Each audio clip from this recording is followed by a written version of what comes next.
welcome to the shed.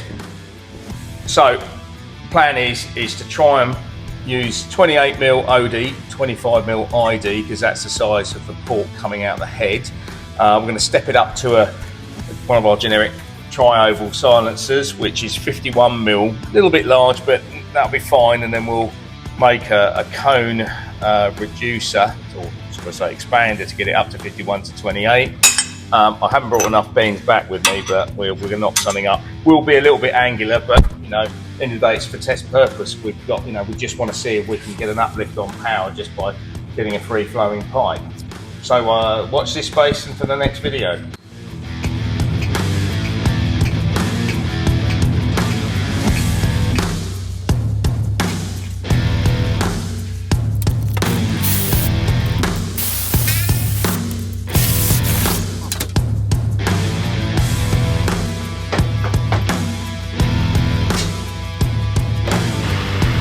As you can imagine, on a 400-mile bike, you'd think these studs would come out easy. Well, you're wrong. One come out easy, the other one did not. We quickly tried a bit of heat in the double nut, but that didn't work. In the end, we had to use a stud extractor, and that did the job nicely.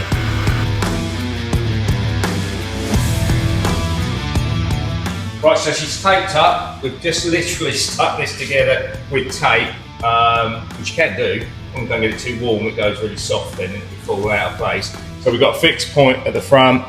We've put a tapered cone from 28 up to 51 and then rested that in there. We've done a bit of a bodge on the back just to support that.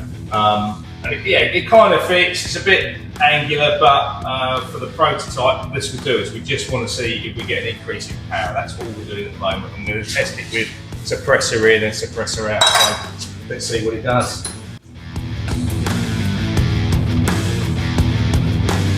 Well, there is one thing I will say.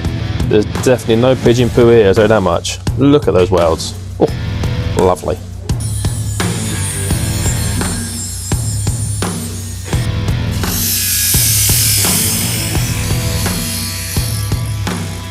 As usual, Adrian being Adrian, he got that excited about polishing the exhaust up, forgot to put the brackets on for the springs.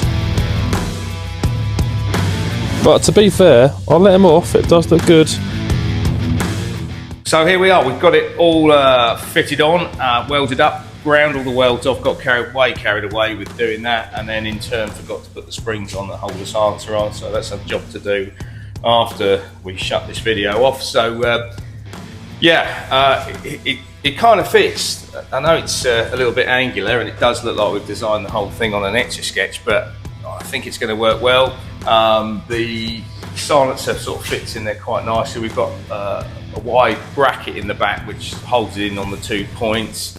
We'll do a better job on that, I think, on the actual strap, but this is only for test purpose. We want to see if we gain any more power out of it. We haven't even run it yet, so I'm going to fire it up now and see what sort of gain we've got. Are we ready?